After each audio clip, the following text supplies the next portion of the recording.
बिस्मिल्लाहिर्रहमानिर्रहीम। अस्सलाम वालेकुम डियर स्टूडेंट्स। उम्मीद करता हूँ आप सब लोग ठीक ठाक होंगे, खैर खैरियत से होंगे। इंशाल्लाह इस वीडियो में हम पढ़ेंगे chapter number 5 physical states of matter के SLO बेस्ड क्वेश्चंस। अगर आप क्लास 9 के स्टूडेंट हैं तो आपके लिए बहुत बड़ी खुशखबरी है, क्योंकि chapter number 1 fundamental of chemistry से लेके चैप्टर नंबर 8 केमिकल रिएक्टिविटी तक सारे चैप्टर्स मैंने बनाए हुए हैं। अब इसका फिर अलग हर चैप्टर का मैंने अलग अलग प्लेलिस्ट बनाया हुआ है।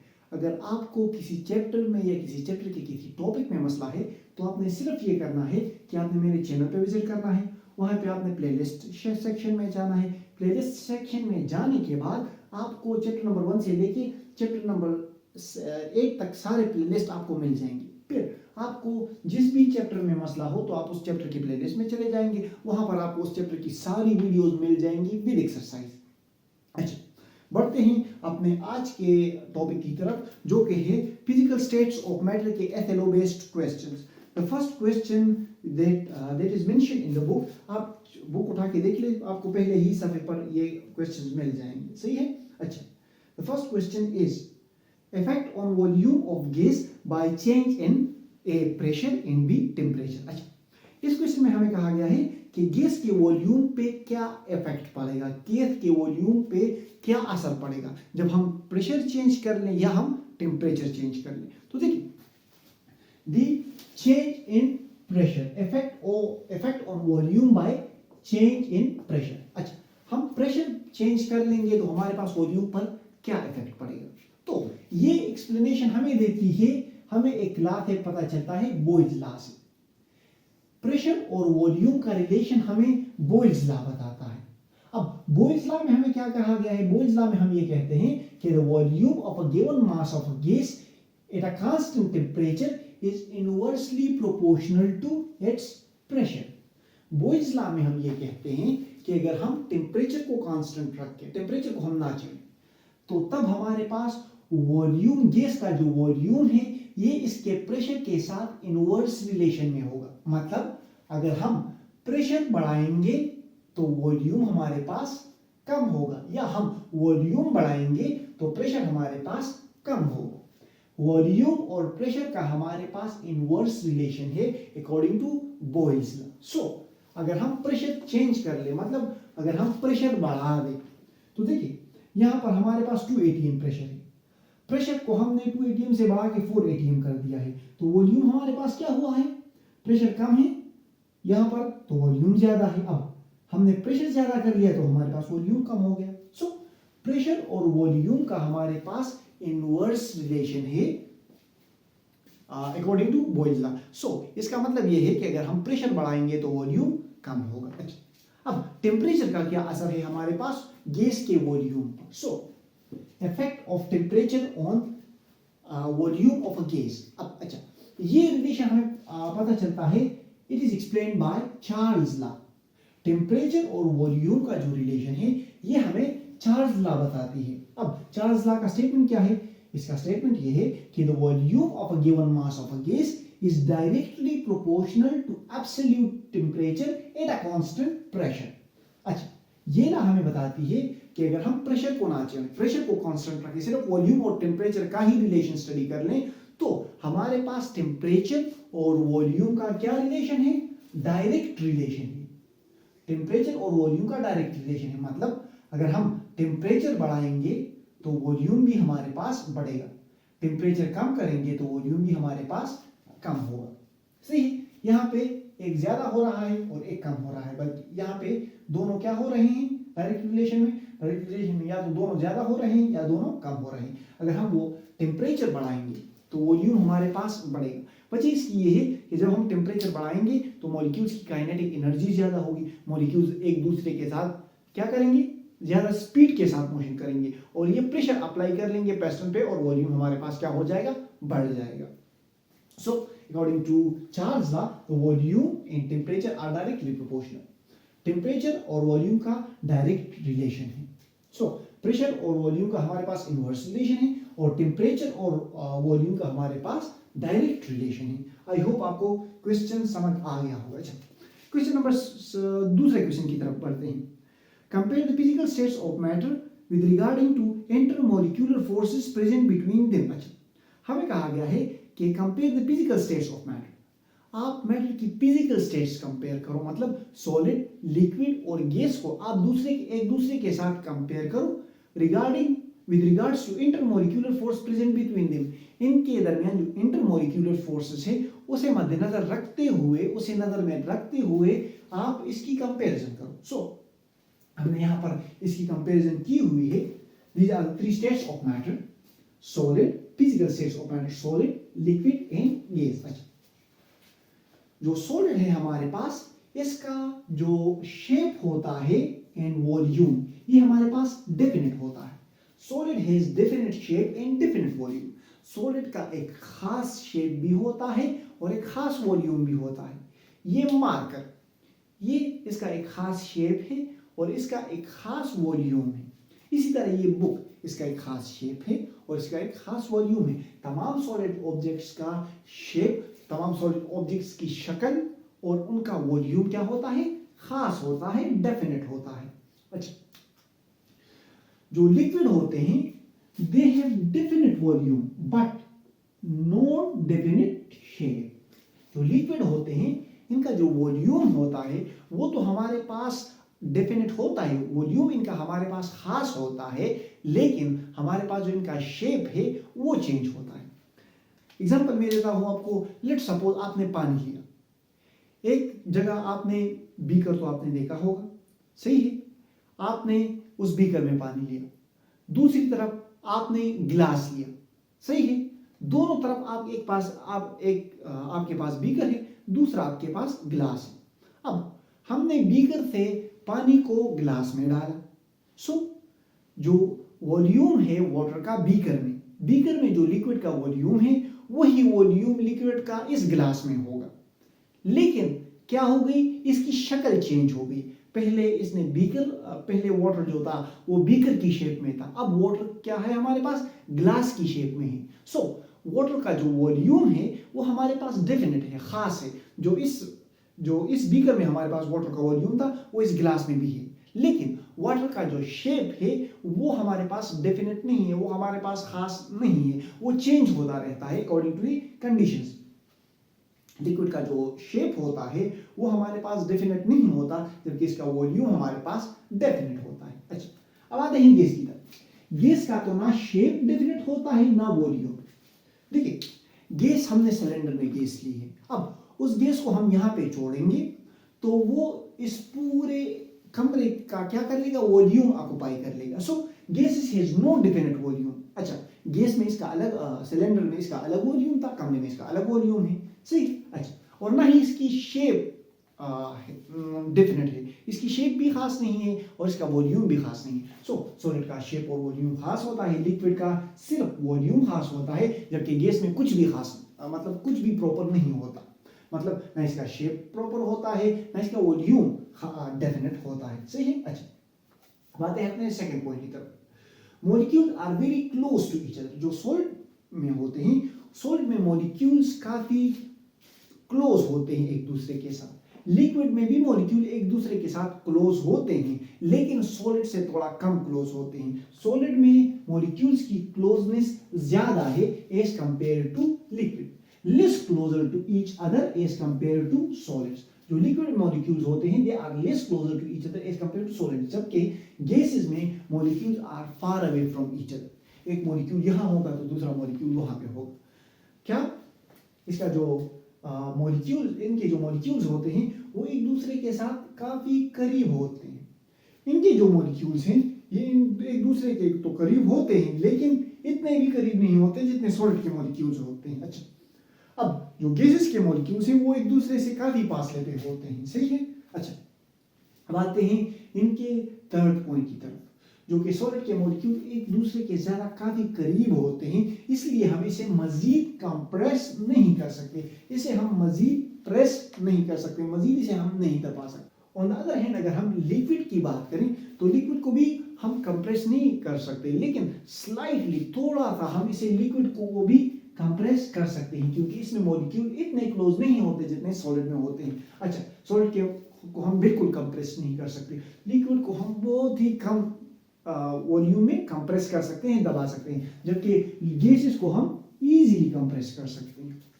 आप देखते हैं ना कि सिलेंडर में हम जितना गैस डालते हैं डालते जाते हैं, सही है। सो गैसेस को हम आसानी से दबा सकते हैं, कंप्रेस कर सकते हैं। लिक्विड को हम आसानी से मतलब स्लाइटली कंप्रेस कर सकते हैं, जबकि सॉलिड को तो बिल्कुल ही कंप्रेस नहीं कर सकते। अच्छा, सॉलिड के मॉलिक्यूल एक दूसरे के साथ बहुत ही ज्यादा क्लोज होने की वजह से इनके जो इंटरमॉलिक्यूलर फोर्सेस हैं they are quite strongest. Solid में जो इंटरमॉलिक्यूलर फोर्सेस होती हैं ये इंतहाई ताकतवर होती हैं। जो लिक्विड के इंटरमॉलिक्यूलर फोर्सेस हैं they are stronger than gases but weaker than solid.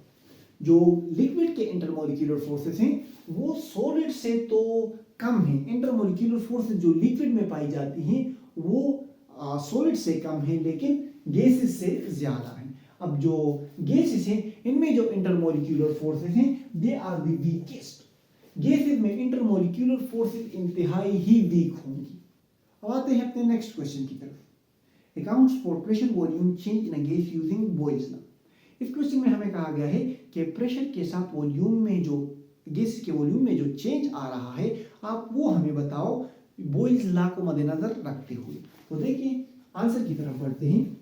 यहाँ पे मैंने लिखा है pressure volume change using Boyle's law.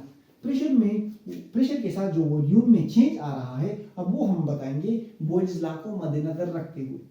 Robert boils ने ये कहा था कि the volume of a given mass of a gas is inversely proportional to its pressure at a constant temperature। अगर हम टेम्परेचर को कांस्टेंट रखें तो वॉल्यूम हमारे पास इनवर्सली प्रोपोर्शनल होगा प्रेशर के।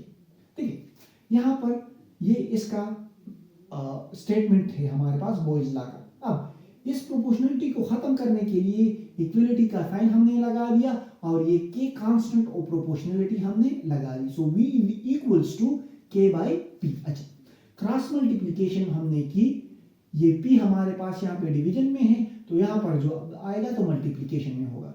सो k is equals to pv। अच्छा, k हमारे पास pv हमारे पास किस चीज के बराबर है? Constant of proportionality. So initially conditions हमने ली हैं, इनिशियल कंडीशंस हमने ली हैं। बॉयल्स लॉ की इनिशियल कंडीशन हमने यहाँ पे ली है।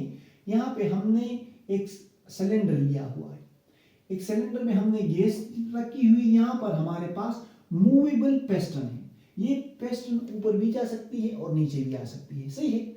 और यहाँ पे हमारे पास हमने यहाँ पर प्रेशर अप्लाई किया हुआ है। सो इनिशियली कंडीशन में शुरू कंडीशन में हमारे पास ये जो हमने प्रेशर अप्लाई किया हुआ है इसे हमने P1 का नाम दिया और वॉल्यूम को हमने V1 का नाम दिया। सो P1 V1 is equals to K according to this equation। PV is equals to K। अच्छा, P1 V1 is equals to K, सही है। अच्छा, फिर हमने फाइनली इसकी कंडीशन चेंज कर दी। पहले इसकी कंडीशन ये थी, अब इसकी कंडीशन हमने ये कर ली है। प्रेशर को हमने P1 से बढ़ा के P2 कर दिया है। प्रेशर को हमने P1 से बढ़ा के P2 कर दिया है। वॉल्यूम हमारे पास क्या हुआ है? प्रेशर को हमने इंक्रीज कर दिया तो वॉल्यूम हमारे पास क्या हुआ? यहाँ पे डिक्रीज हुआ और हमारे पास नया वॉल्यूम V2 बन गया। So according to Boyle's law P2 V2 is equals to K। So P1 V1 भी K के बराबर है और P2 V2 भी K बराबर है।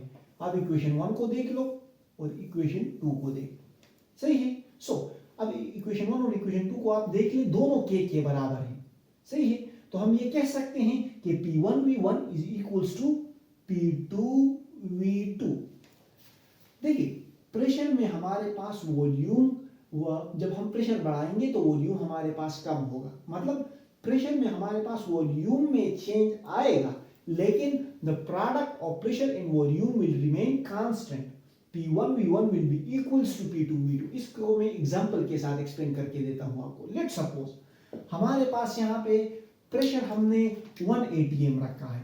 प्रेशर हमारे पास 1 atm है और वॉल्यूम इसका है प्रेशर हमारे पास लेट्स सपोज 2 atm हो गया, सही है।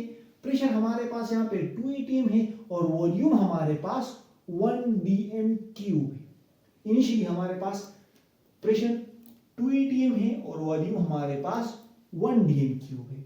So P1 V1 is equals to 2 atm dm cube. 2 multiply by 1 तो 2 मल्टीप्लाई बाय 1 से हमारे पास क्या आता है? 2। ATM dm क्यूब, ये इसका यूनिट है। 2 ATM का और 1 dm क्यूब का यूनिट है। तो इसको जब हमने मल्टीप्लाई किया तो 2 multiply by 1 is equals to 2 और ATM और dm क्यूब एक दूसरे के साथ यहाँ पे मल्टीप्लिकेशन में आ गए। अच्छा, फिर जब हमने इसकी कंडीशन चेंज की, इसके प्रेशर को हमने 2 ATM से ज्यादा कर लिया और हमारे पास प्रेशर हमने 4 ATM कर लिया। अच्छा, मोइज लॉ में हमने पढ़ा था कि प्रेशर और वॉल्यूम का इनवर्स रिलेशन है। सो 4 ATM जब हमने इसका प्रेशर किया तो वॉल्यूम हमारे पास 1 dm क्यूब से कम हुआ और हमारे पास 0.5 dm क्यूब बन गया।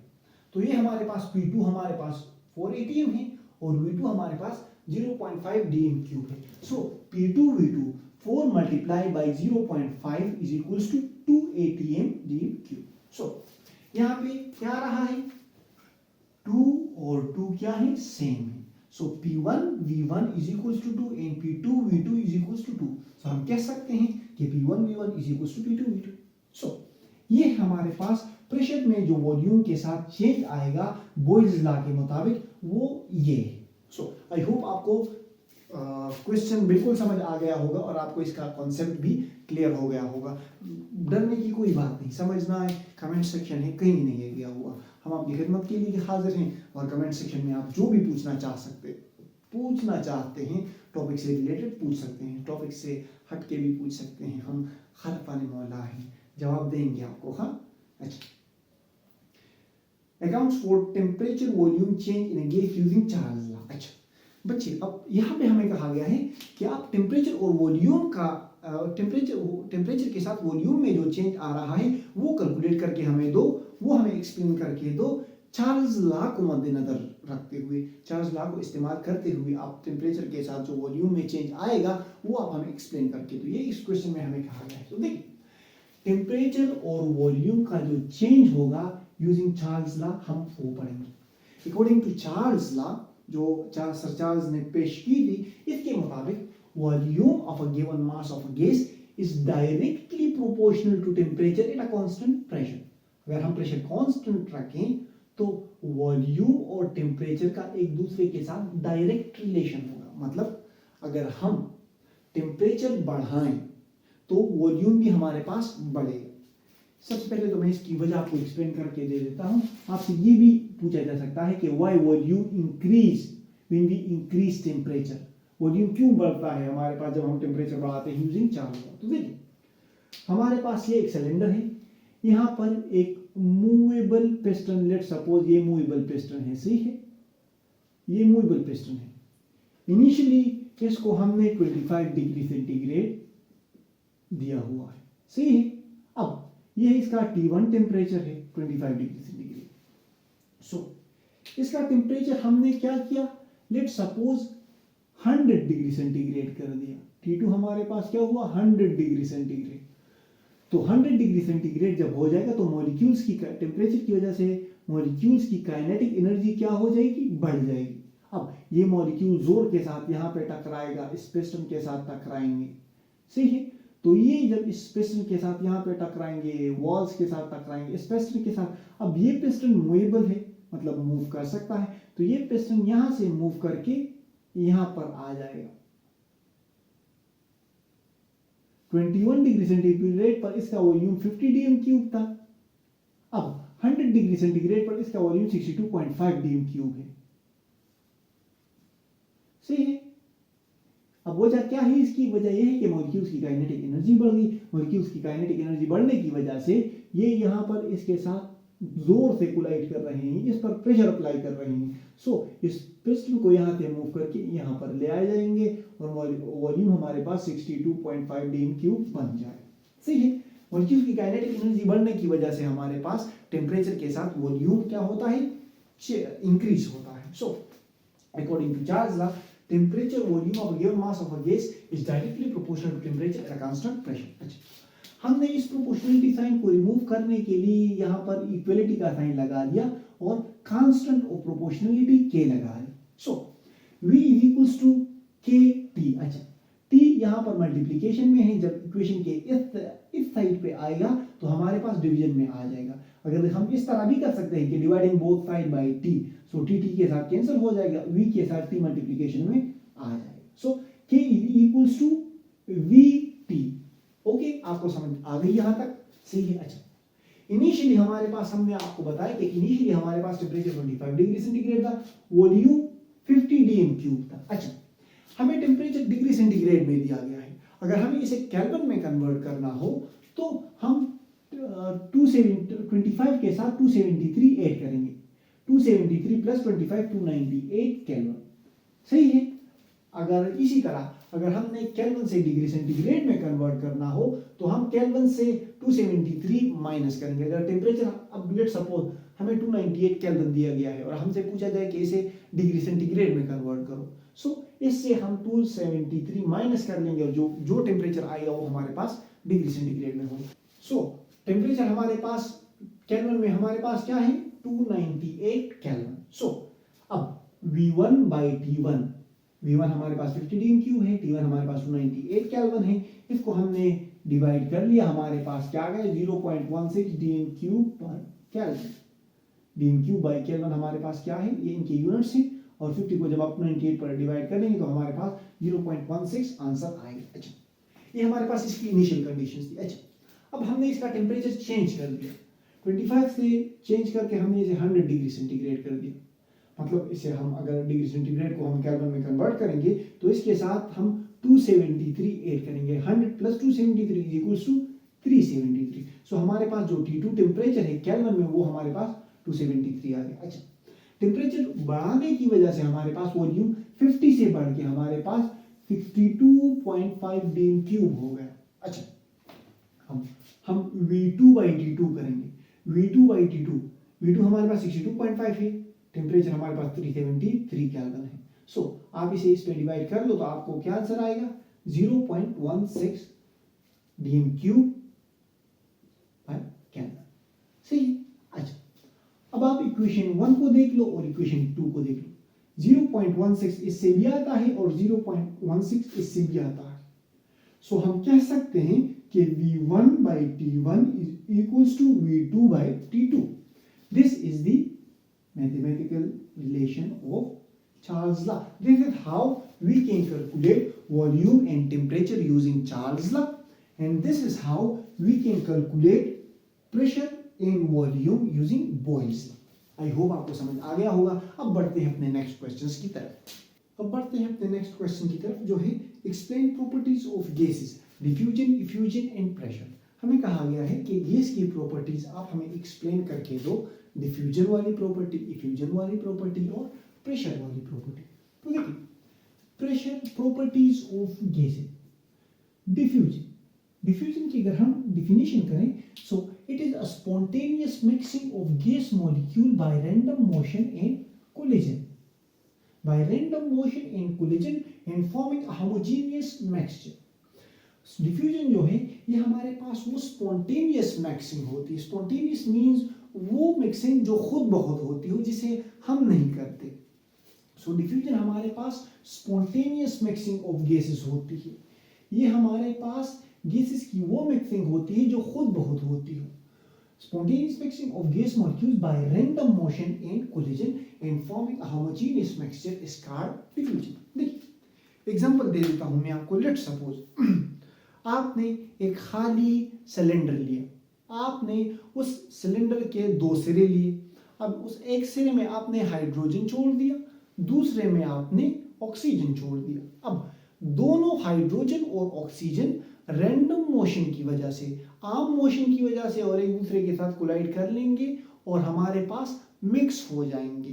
तो ये प्रोसेस हमारे पास क्या है? डिफ्यूजन। डिफ्यूजन की एक और मिसाल मैं आपको लिक्विड में देता हूं। जब आप इंक डालते हो पानी में, इंक क्या कर लेते हो? आप एक ड्रॉप डाल देते हो, सारा का सारा पानी खुद ब खुद ब्लू हो जाता है। सो डिफ्यूजन क्या हो रही है? स्पॉन्टेनियस मिक्सिंग हो रही है, खुद ब खुद मिक्सिंग हो रही है और गैस मॉलिक्यूल, ये हम गैस में पढ़ रहे हैं डिफ्यूजन। सो ये diffusion is spontaneous mixing of gas molecule by random motion. एक मतलब वो मोशन जिसमें कोई खास पैटर्न नहीं पाया जाता, जो रैंडमली हो। So it is spontaneous mixing of gas molecule by random motion and collision is called diffusion. और इससे हमारे पास एक होमोजेनियस मिक्सचर बनता है। अच्छा, अब इसमें आपने गौर ये करना है कि डिफ्यूजन में हमारे पास जो गैसेस में डिफ्यूजन होती है, it depends on the mass of a gas. ये हमारे पास गैस की मास पे डिपेंड करती है। मतलब हाइड्रोजन हमारे पास लाइट है as compare to oxygen molecule. So hydrogen का रेट ऑफ डिफ्यूजन ऑक्सीजन के रेट ऑफ डिफ्यूजन से ज्यादा होगा। मतलब हाइड्रोजन हमारे पास जल्दी से मिक्स होगा क्योंकि हाइड्रोजन हमारे पास लाइट गैस है। Oxygen on the other hand as compare to hydrogen हमारे पास स्लोली मिक्स होगा, ये स्लोली डिफ्यूज करेगा। इस वजह से क्योंकि ऑक्सीजन का जो मास है वो हमारे पास हाई है, so the rate of diffusion depend on the mass of gas. जो गैस सबसे ज्यादा छोटा होगा वो आसानी से तेजी से डिफ्यूज करेगा। अच्छा, अब आते हैं इफ्यूजन की तरफ। Diffusion is the escaping of gas molecule through a tiny hole into a space with a lesser pressure. Diffusion is basically the escaping of a gas molecule through a tiny hole into a space with a lesser pressure. Diffusion हमारे पास वो process होता है जिसमें gas molecules एक small whole के जरिए बाहर ऐसे इन्वायरमेंट में जिसमें प्रेशर थोड़ा कम हो उसमें जाना शुरू कर देते हैं। एग्जाम्पल मैं देता हूं आपको, जब आपकी मोटरसाइकिल का टायर पंचर हो जाए, तो टायर जब पंचर हो जाए तो क्या होता है, प्रेशर जो एयर होता है टायर में वो हमारे पास हाई प्रेशर पे होता है और इसके एयर के गैस मॉलिक्यूल्स हमारे पास उस टायर से उस छोटे सुराख के जरिए आहिस्ता आहिस्ता से निकलना शुरू कर देते हैं। एक और एग्जांपल मैं आपको दे देता हूं, आप बलून फुला दो, जो गुब्बारा होता है वो फुला दो, अब आप इसे रख दो, सही है। अब 24 घंटे के बाद आप आ जाओ और वो गुब्बारा चेक कर लो तो वो गुब्बारा क्या होगा, छोटा हुआ होगा, मतलब बड़ा शिव भाई।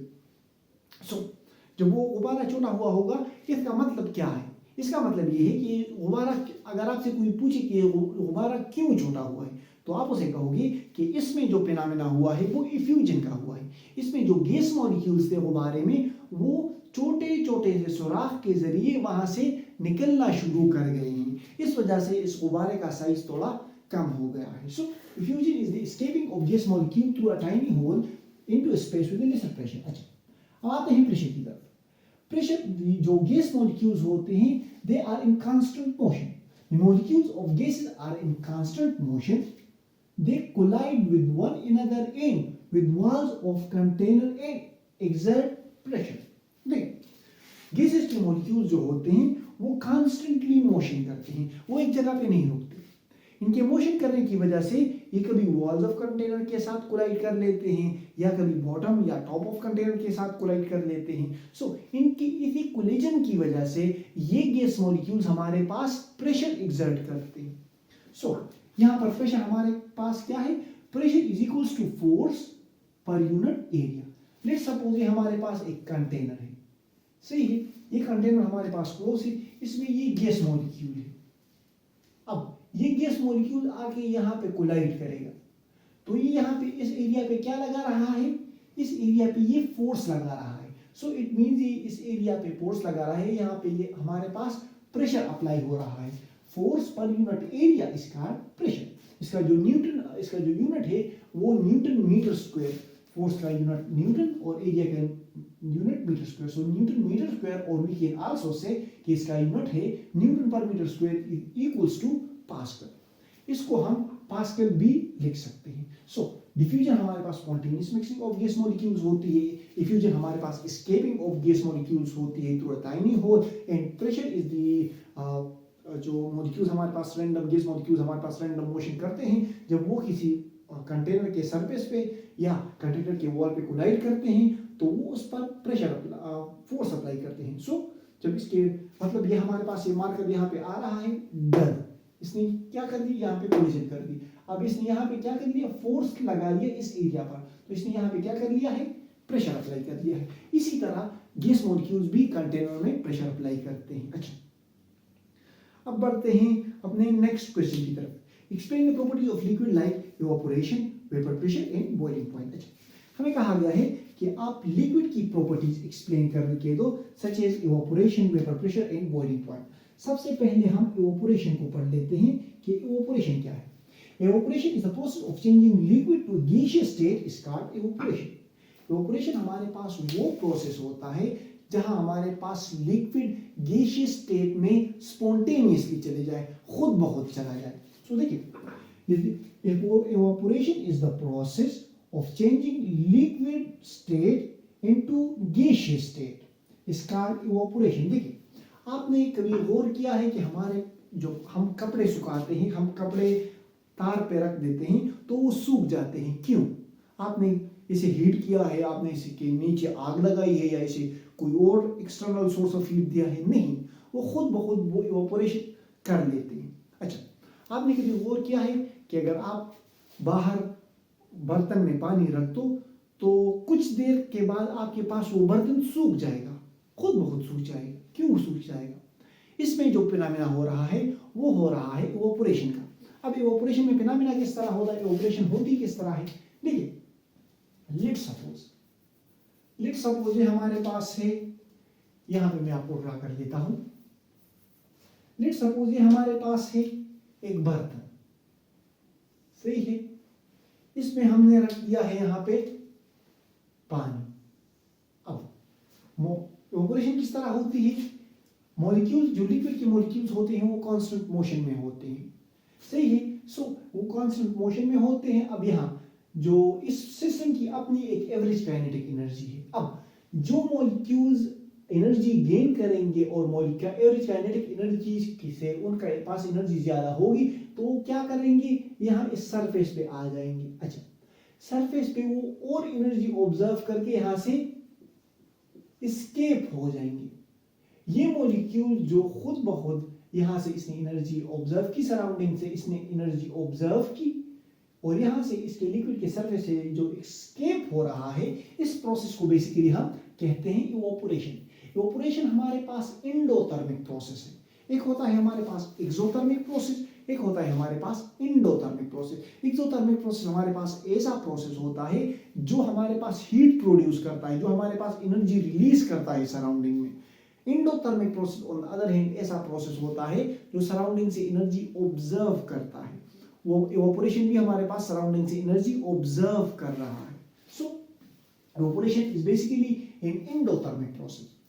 इवेपोरेशन के अगर हम फैक्टर्स स्टडी कर लें तो जितना ज्यादा सरफेस एरिया होगा उतने ज्यादा मॉलिक्यूल्स सरफेस पे आएंगे और जल्दी जल्दी यहाँ से इवेपोरेट करेंगे। So evaporation is directly proportional to surface area. अच्छा, इवेपोरेशन का टेम्परेचर के साथ भी डायरेक्ट रिलेशन है। अब जितना टेम्परेचर ज्यादा होगा उतने मॉलिक्यूल जल्दी से ज्यादा काइनेटिक एनर्जी गेन करेंगे और जल्दी से यहाँ से एस्केप होते जाएंगे।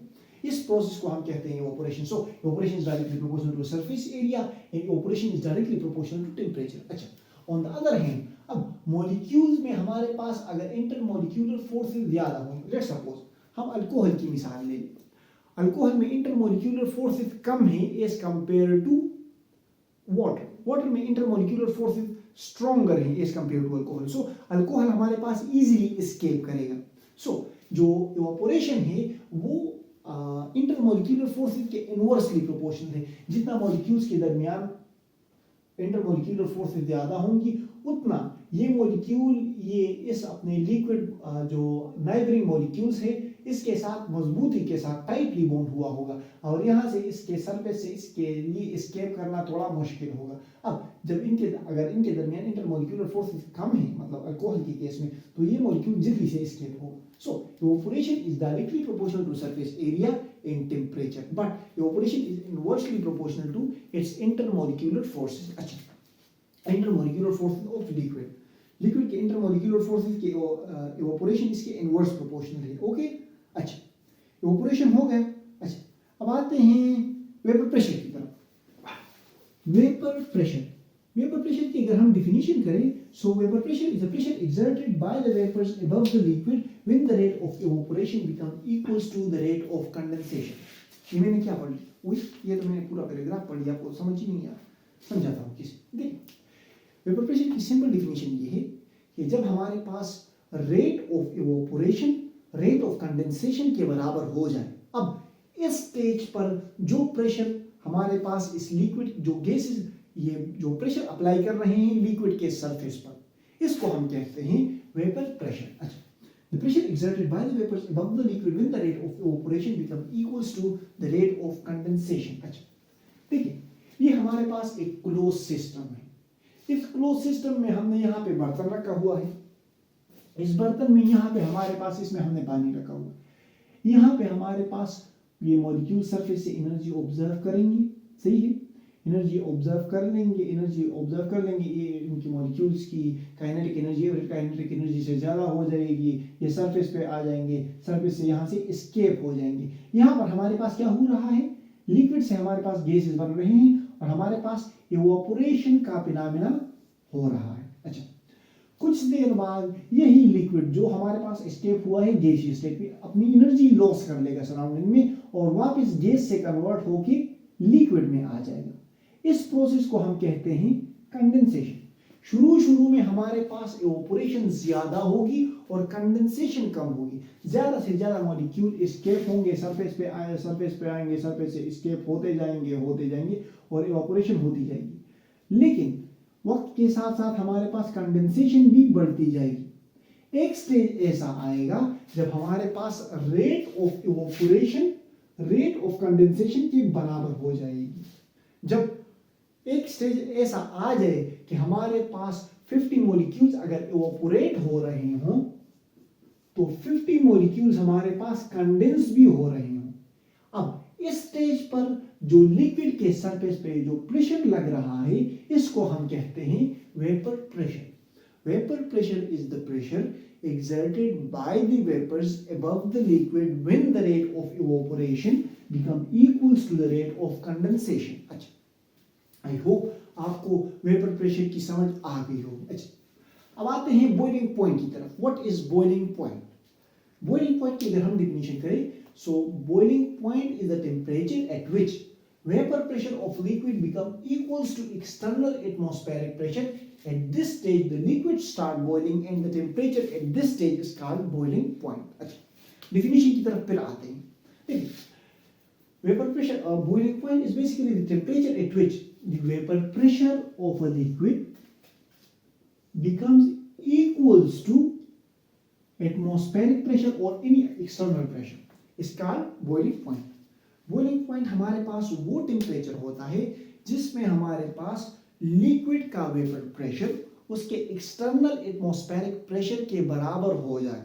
उसके एक्सटर्नल प्रेशर के बराबर जब हो जाए तब हमारे पास इस स्टेज पर लिक्विड बॉयल होना शुरू हो जाएंगे और इस स्टेज पे हम कहेंगे कि इस लिक्विड का बॉइलिंग पॉइंट है। अच्छा, हम पढ़ते हैं कि वाटर का बॉइलिंग पॉइंट 100 डिग्री सेंटीग्रेड है। तो ये किस तरह हमें पता चला कि वाटर का बॉइलिंग पॉइंट 100 डिग्री सेंटीग्रेड है? देखिए, वाटर का बॉइलिंग पॉइंट 100 डिग्री सेंटीग्रेड क्यों है, ये सवाल हमारे जहन में आना चाहिए। सही है, ओके। इस सवाल का जवाब ये है कि देखिए, ये हमारे पास एक कंटेनर है, नीचे हम इसे आग जला रहे हैं, इसे आग दे रहे हैं, सही है। अब टेम्परेचर हम बढ़ा रहे हैं, टेम्परेचर बढ़ने से हमारे पास मॉलिक्यूल्स इवापोरेट होंगे, सही है। जब ज्यादा मॉलिक्यूल्स हमारे पास इवापोरेट होंगे, अब मॉलिक्यूल्स इवापोरेट होंगे तो हमारे पास मॉलिक्यूल्स हमारे पास कंडेंस भी होंगे। तो अगर ज्यादा से ज्यादा मॉलिक्यूल्स, अब हम टेम्परेचर बढ़ा रहे हैं, ज्यादा से ज्यादा मॉलिक्यूल्स हमारे पास इवापोरेट हो रहे हैं। अब कुछ मॉलिक्यूल्स हमारे पास कंडेंस भी हो रहे हैं। अच्छा, अब एक स्टेज ऐसा आएगा जब ये वेपर प्रेशर हमारे पास एक्सटर्नल एटमॉस्फेरिक प्रेशर के हमारे पास बराबर हो जाएंगे। जब ये वेपर प्रेशर हमारे पास एक्सटर्नल एटमॉस्फेरिक प्रेशर के बराबर हो जाए, इस स्टेज पर लिक्विड हमारे साथ बॉइल होना शुरू हो जाएगा। अब ये जो टेम्परेचर है, इस टेम्परेचर को हम कहते हैं boiling point. Let's suppose water को हमने यहाँ पे ले लिया, वाटर को हमने नीचे टेम्परेचर दिया 99। अब 99 डिग्री सेंटीग्रेड जब हम इसे टेम्परेचर दे रहे हैं, इस 99 डिग्री सेंटीग्रेड पे हमारे पास vapour pressure external atmospheric pressure के बराबर नहीं हुआ। इस टेम्परेचर पर हमारे पास लिक्विड बॉयल नहीं होगा। हमारे पास जब इसे हमने 100 डिग्री सेंटीग्रेड दिया तो भी हमारे पास ये वेपर प्रेशर हमारे पास एक्सटर्नल एटमॉस्फेरिक प्रेशर के बराबर हो गया और इस स्टेज पे लिक्विड ने बॉईल होना शुरू कर दिया। इस टेम्परेचर को हम कहते हैं boiling point. So the temperature at which vapor pressure of liquid becomes equal to external atmospheric pressure is called boiling point. I hope मैंने आपके क्वेश्चन का आंसर क्लियर कर दिया होगा। अभी भी क्लियर नहीं हुआ तो मैं किस लिए हूँ, कमेंट सेक्शन है पूछ लो, सब्सक्राइब भी कर लो। सही, हम आपके लिए इतनी मेहनत करते हैं, आप सब्सक्राइब भी नहीं करते, मना जाओ। अच्छा, अब आते हैं अपने नेक्स्ट क्वेश्चन की तरफ जो कि है explain the effect of temperature and external pressure on boiling point. इस क्वेश्चन में हमें कहा गया है कि आप टेम्परेचर और एक्सटर्नल प्रेशर का इफेक्ट बताओ वेपर प्रेशर और बॉइलिंग पॉइंट पर। अच्छा, तो देखिए effect of temperature and external pressure on vapour pressure पे सबसे पहले हम पढ़ लेंगे, फिर एक्सटर्नल प्रेशर और टेम्परेचर का हम असर पढ़ेंगे बॉइलिंग पॉइंट पर। So effect of temperature and external pressure on vapour pressure. Vapour pressure की डिफिनीशन हमने ठीक है, it is the pressure exerted by the vapors above the liquid when the rate of evaporation become equals to the rate of condensation। आपको ये रट्टा अभी समझ आ गया होगा कि मैं क्या कह रहा हूँ, सही। अच्छा, जो टेम्परेचर है वो वेपर प्रेशर के डायरेक्टली प्रोपोर्शनल है। अगर हम टेम्परेचर बढ़ाएंगे तो वेपर प्रेशर भी हमारे पास बढ़ेगा। लेट्स सपोज हमने यहाँ पर हमारे पास 50 मॉलिक्यूल्स इवापोरेट हो रहे हैं और 50 कंडेंस हो रहे हैं। अब हमने टेम्परेचर बढ़ा दिया, टेम्परेचर बढ़ाने से अब हमारे पास 50 मॉलिक्यूल्स इवापोरेट नहीं होंगे, टेम्परेचर बढ़ाने से अब हमारे पास लेट्स सपोज 80 मॉलिक्यूल्स इवापोरेट होंगे। अब सिस्टम क्लोज है, 80 मॉलिक्यूल्स इवापोरेट होंगे तो 80 मॉलिक्यूल्स कंडेंस भी होंगे। अच्छा, अब 80 मॉलिक्यूल्स कंडेंस होंगे तो वेपर प्रेशर हमारे पास क्या हो रहा है, बढ़ रहा है। सो टेम्परेचर अगर हम बढ़ाएंगे तो वेपर प्रेशर हमारे पास बढ़ेगा। एक्सटर्नल प्रेशर अगर हम बढ़ा दें, लेट्स सपोज अगर हमने इसको यहाँ से हमने इसका हटा दिया और इसे यहाँ पे रख दिया, अब क्या होगा? तो देखिए भाई साहब, एक्सटर्नल प्रेशर का जो वेपर प्रेशर है इसके साथ कोई रिलेशन नहीं है। The external pressure has no effect on vapour pressure. So अगर हम एक्सटर्नल प्रेशर बढ़ाएं या कम करें इसका वेपर प्रेशर पर असर नहीं पड़ेगा। अच्छा, अब आते हैं effect of external pressure and temperature on boiling point. अच्छा, अब एक्सटर्नल प्रेशर का और टेम्परेचर का बॉइलिंग पॉइंट पर क्या असर होगा? तो देखिए, एक्सटर्नल प्रेशर और बॉइलिंग पॉइंट एक दूसरे के साथ डायरेक्ट रिलेशन में है। समझाता हूं कैसे। आपने बॉइलिंग पॉइंट की डिफिनीशन और से पढ़ी। बॉइलिंग पॉइंट की डिफिनीशन यह है कि temperature at which the vapour pressure of a liquid become equals to external atmospheric pressure. So external pressure or any other external pressure. So boiling point किस चीज पर डिपेंड कर रहा है? external pressure पर और any other pressure। मतलब boiling point हमारे पास external pressure पर डिपेंड कर रहा है। अब external pressure ज्यादा होगा तो boiling point भी हमारे पास ज्यादा होगा। अब एक्सटर्नल प्रेशर कम होगा तो बॉइलिंग पॉइंट भी हमारे पास कम होगा। एग्जांपल दे देता हूं आपको मैं, वाटर को आप ले लें। वाटर को अगर आप सी लेवल पर बॉईल करना चाहें तो वाटर आप सी लेवल पर 100 डिग्री सेंटीग्रेड में बॉईल करोगे। अब अगर आप वाटर को माउंट एवरेस्ट पर लेके चले जाओ या K2 पर लेके जाओ, किसी ऊंची जगह पे लेके चले जाओ तो वहां पर वेपर प्रेशर हमारे पास कम होगा। वेपर प्रेशर कम होने की वजह से वाटर 100 डिग्री सेंटीग्रेड से बिलो 100 डिग्री सेंटीग्रेड से कम बॉईल होगा।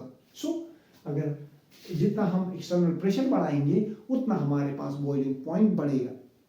सो we can say that the boiling point in external pressure are in direct relation with each other. यहाँ पे मैंने लिखा है on sea level water boil at 100 degree centigrade, above sea level water boil less than 100 degree centigrade. Okay, अच्छा, temperature का हमारे पास boiling point पर कोई असर नहीं है। Temperature has no effect on boiling point. अब किस तरह आप कहोगे कि टेम्परेचर का बॉइलिंग पॉइंट पर किस तरह असर नहीं है? तो देखिए, temperature has no effect on boiling point. Temperature का बॉइलिंग पॉइंट पर कुछ भी असर नहीं होता। समझाता हूं कैसे। देखिए, बॉइलिंग पॉइंट हमारे पास क्या है? Boiling point is the temperature at which vapour pressure of liquid become equal to external atmospheric pressure. सही है। अच्छा, लेट्स सपोज वाटर का बॉइलिंग पॉइंट है 100 डिग्री सेंटीग्रेड। अब अगर हम इसे मजीद हीट प्रोवाइड करते जाएंगे तो वाटर का टेम्परेचर 100 डिग्री सेंटीग्रेड से आगे नहीं बढ़ेगा। टेम्परेचर का बॉइलिंग पॉइंट पर कोई असर है ही नहीं। वाटर का टेम्परेचर हमारे पास 100 डिग्री सेंटीग्रेड से आगे नहीं बढ़ेगा। अब आपके जहन में सवाल आएगा कि जो हम हीट प्रोवाइड कर रहे हैं वो कहाँ जा रही है। अच्छा, आपके सवाल का जवाब ये है कि यहाँ से इस टेम्परेचर से हमारे पास वाटर लिक्विड से गैस में कन्वर्ट होना शुरू हो जाता है। सो जो हम हीट प्रोवाइड कर रहे हैं वो लिक्विड से गैसियस स्टेट में कन्वर्ट होने के लिए इस्तेमाल हो रही है और वाटर हमारे पास 100 डिग्री सेंटीग्रेड से आगे नहीं बढ़ेगा। So temperature we can say that temperature has no effect on boiling point. अच्छा, अब बढ़ते हैं अपने नेक्स्ट क्वेश्चन की तरफ जो कि है describe the physical properties of solid, melting point and boiling point. अच्छा, हमें कहा गया है कि आप सॉलिड की फिजिकल प्रॉपर्टीज बताओ such as melting point and boiling point. तो देखिए, melting point is a temperature at which solid starts melting and coexist in a dynamic equilibrium with the liquid state. Melting point हमारे पास ऐसा temperature होता है जिसमें हमारे पास सॉलिड लिक्विड स्टेट में कन्वर्ट होना शुरू हो जाए, सॉलिड लिक्विड के साथ कोएग्जिस्टिंग फेज में रहे। मतलब सॉलिड जो आइस है हमारे पास, इसका मेल्टिंग पॉइंट 0 डिग्री सेंटीग्रेड है। वाटर 0 डिग्री सेंटीग्रेड में वो जो वाटर होता है वो लिक्विड भी रह सकता है और सॉलिड भी रह सकता है। सो सॉलिड और लिक्विड एक दूसरे के साथ डायनामिक इक्विलिब्रियम में। सो मेल्टिंग पॉइंट हमारे पास क्या है? Melting point is a temperature at which solid state melts, जिस पे हमारे पास सॉलिड स्टेट मेल्ट होना शुरू हो जाता है। 0 डिग्री सेंटीग्रेड पे हमारे पास वाटर क्या होना शुरू हो जाता है? मेल्ट होना शुरू हो जाता है। The temperature at which solid state melts and coexist in a dynamic equilibrium with the liquid state. 0 degree centigrade पे हमारे पास वाटर लिक्विड स्टेट में भी एग्जिस्ट कर सकता है और सॉलिड स्टेट में भी। So it exist in a coexist in a dynamic equilibrium with its liquid state. It's called melting point. अच्छा, boiling point. Boiling point अब वो सॉलिड जो हमने मतलब इसे हीट दी है और इसे लिक्विड में कन्वर्ट किया है, अब अगर इसे हम मजीद हीट दें और इसे लिक्विड से हम वेपर में कन्वर्ट करना शुरू कर दें तो इस स्टेज पे जो टेम्परेचर होगा इसको हम कहेंगे बॉइलिंग पॉइंट। अच्छा, when solid is heated it melts. Okay, solid को हमने हीट दे दिया, इसे हमने मेल्ट कर दिया मेल्टिंग पॉइंट पे। ओके, इसे हमने मजीद हीट दी और हीट देते गए and on further heating it convert into vapour state. और देखो सॉलिड आइस था हमारे पास, हमने 0 डिग्री सेंटीग्रेड इसे दी, ये लिक्विड और सॉलिड में हमारे पास कोएग्जिस्ट फेज में रहा तो इसको हमने कहा 0 डिग्री सेंटीग्रेड को हमने इसका मेल्टिंग पॉइंट करार दिया। अब हम इसे मजीद हीट देते जा रहे हैं 70 डिग्री सेंटीग्रेड, 80 डिग्री सेंटीग्रेड और ये 90 डिग्री सेंटीग्रेड, ये 99 डिग्री सेंटीग्रेड। अब 100 डिग्री सेंटीग्रेड हमने इसे दे दी और हमारे पास ये लिक्विड क्या हो गया? वेपर में कन्वर्ट होना शुरू हो गया। अब इस टेम्परेचर को हम क्या कहेंगे? बॉइलिंग पॉइंट कहेंगे। सो जब लिक्विड हमारे पास गैसियस स्टेट में कन्वर्ट होना शुरू हो जाए इस टेम्परेचर को हम कहेंगे बॉइलिंग पॉइंट। एग्जांपल मैं देता हूं आपको आयरन की, लोहा को अगर हम 1500 डिग्री सेंटीग्रेड दे देना, 1500 डिग्री सेंटीग्रेड, तो ये मेल्ट होना शुरू हो जाता है। अब हम इसके टेम्परेचर बढ़ाते गए, इसका टेम्परेचर जब हमने 2860 डिग्री सेंटीग्रेड कर दिया तो हमारे पास क्या हो गया? ये हमारे पास गैसियस फेज में कन्वर्ट होना शुरू हो गया। तो हमने कहा कि 1500 हमारे पास इस आयरन का मेल्टिंग पॉइंट है, जबकि 2860 हमारे पास इसका बॉइलिंग पॉइंट है। बढ़ते हैं अपने नेक्स्ट क्वेश्चन की तरफ जो है differentiate between amorphous solid and crystalline solid. हमें कहा गया है कि अमॉर्फस सॉलिड और क्रिस्टलाइन सॉलिड में हमारे पास क्या डिफरेंस होता है। तो यहाँ पे मैंने लिखा है एक तरफ अमॉर्फस सॉलिड, दूसरा तरफ मैंने लिखा है crystalline solid. So amorphous solid the particles are not regularly arranged. Amorphous solid में हमारे पास पार्टिकल्स रेगुलरली खास पैटर्न के साथ अरेंज नहीं होते। जबकि क्रिस्टलाइन सॉलिड में हमारे पास पार्टिकल्स एक डेफिनेट खास पैटर्न में 3 डायमेंशनल स्पेस में अरेंज होते हैं. The particles are arranged in a definite pattern in 3 dimensional spaces. हमारे पास सॉलिड में हमारे पास पार्टिकल्स रेगुलरली अरेंज नहीं होते, जबकि हमारे पास क्रिस्टलाइन सॉलिड में हमारे पास पार्टिकल एक खास रेगुलर पैटर्न के साथ 3 डायमेंशनल स्पेस में अरेंज होते हैं. जो अमॉर्फस सॉलिड होते हैं इनका मेल्टिंग पॉइंट या बॉइलिंग पॉइंट जो होता है वो शार्प नहीं होता, मीन वो स्पेसिफिक नहीं होता. They melt over a wide range of temperature. So we can say they have no sharp melting point. इनका मेल्टिंग पॉइंट जो होता है वो खास या डेफिनेट नहीं होता. ऑन द अदर हैंड जो क्रिस्टलाइन होते हैं, क्रिस्टलाइन सॉलिड होते हैं, they have sharp melting point, means that they have a specific melting point. Crystalline solids का एक स्पेसिफिक मेल्टिंग पॉइंट होता है. अब जो क्रिस्टलाइन सॉलिड होते हैं they have no ordered structure. जो अमॉर्फस सॉलिड होते हैं इनका ऑर्डर्ड स्ट्रक्चर नहीं होता, इनका एक खास स्ट्रक्चर नहीं होता. इसकी एग्जांपल में हमारे पास प्लास्टिक है, प्लास्टिक का एक खास स्ट्रक्चर होता है नहीं होता. जो हमारे पास रबर होते हैं इनका खास स्ट्रक्चर होता है नहीं होता. जो हमारे पास ग्लास होते हैं, ग्लास भी हमारे पास एक अमॉर्फस सॉलिड है. सो इसका भी एक डेफिनेट और एक खास स्ट्रक्चर ग्लास में भी नहीं पाया जाता. सही है. अच्छा, जो क्रिस्टलाइन सॉलिड होते हैं दे हैव ऑर्डर्ड स्ट्रक्चर. आप डायमंड के में कार्बन के अरेंजमेंट को देख लो, आप सोडियम क्लोराइड के क्यूबिक क्रिस्टल में सोडियम मॉलिक्यूल के अरेंजमेंट को देख लो. So we can say that they have ordered structure. On the other hand जो अमॉर्फस सॉलिड होते हैं इनमें ऑर्डर्ड स्ट्रक्चर, इनमें एक खास पैटर्न के साथ स्ट्रक्चर नहीं पाया जाता. अच्छा, आई होप मैंने आपको अमॉर्फस सॉलिड और क्रिस्टलाइन सॉलिड्स की जो डिफरेंसेस हैं वो बता दी होगी. अच्छा, अब बढ़ते हैं अपने नेक्स्ट क्वेश्चन की तरफ जो कि है explain the allotropic forms of solid. हमें कहा गया है कि आप सॉलिड के इलेक्ट्रोफिक फॉर्म्स को एक्सप्लेन करो. सो सबसे पहले हमें समझना चाहिए कि इलेक्ट्रोपी हमारे पास क्या है, इलेक्ट्रोप हमारे पास क्या है. इसकी अगर हम डिफिनीशन करें तो इसकी डिफिनीशन कुछ यूं होगी कि the existence of an element in more than one form in same physical state. ये हमारे पास किसी एटम की, किसी एलिमेंट की ऐसी एग्जिस्टेंस जो हमारे पास एक से ज्यादा फिजिकल फॉर्म में सेम फिजिकल स्टेट में एग्जिस्ट करता हो, तभी हमारे पास हम इसको इलेक्ट्रोपी कहेंगे. देखिए एग्जांपल मैं देता हूं आपको कार्बन की. कार्बन हमारे पास क्या है, एक एलिमेंट है. कार्बन मोर देन वन फॉर्म में एग्जिस्ट कर सकता है. डायमंड फॉर्म में, ग्रेफाइट फॉर्म में, बकीबाल्स फॉर्म में. डायमंड भी सॉलिड है, ग्रेफाइट भी सॉलिड है, इसी तरह बकीबाल्स भी. तो देखिए ये क्या हो रहा है, the existence of an element in more than one form in same physical state. मतलब या सॉलिड में या लिक्विड में या गैस में फिजिकल स्टेट सेम हो. See so the existence of element in more than one form in same physical state is called allotropy. For example carbon, graphite and buckyballs. अच्छा, जो सॉलिड्स होते हैं हमारे पास, in solids there is a specific arrangement of particles at a particular temperature.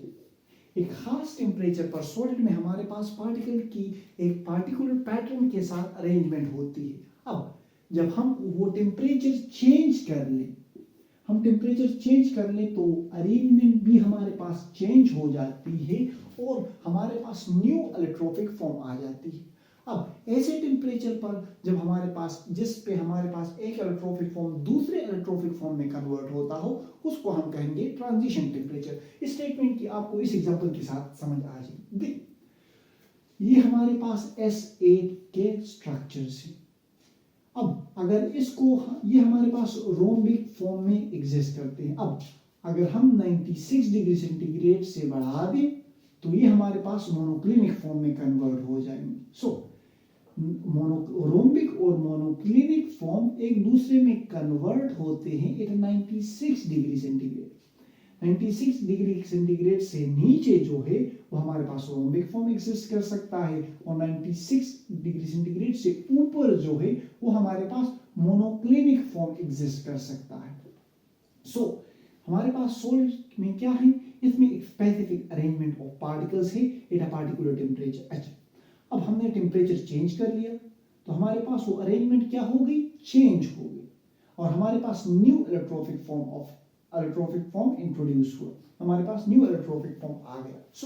Solid में हमारे पास particular pattern arrange होते हैं। जब हम ये टेम्परेचर बढ़ा देते हैं, या मतलब ये टेम्परेचर चेंज कर देते हैं, तो हमारे पास इस पार्टिकल्स में, इस सॉलिड में हमारे पास पार्टिकल की अरेंजमेंट भी चेंज हो जाती है और हमारे पास एक दूसरा इलेक्ट्रोफिक फॉर्म एग्जिस्ट कर लेता है। So this is all about allotropic forms of solid. I hope मैंने आपके क्वेश्चंस का आंसर क्लियर कर दिया होगा। और हाँ, जाने से पहले मेरी एक बात सुन लें, सब्सक्राइब वाला बटन दबाएं, हाँ, और साथ में बेल आइकन भी दबाएं ताकि आपको नोटिफिकेशंस आती रहें। बाकी हंसते रहें, मुस्कुराते रहें, दिलों का ख्याल रखें, खुशियाँ बांटें। अल्लाह हाफिज़।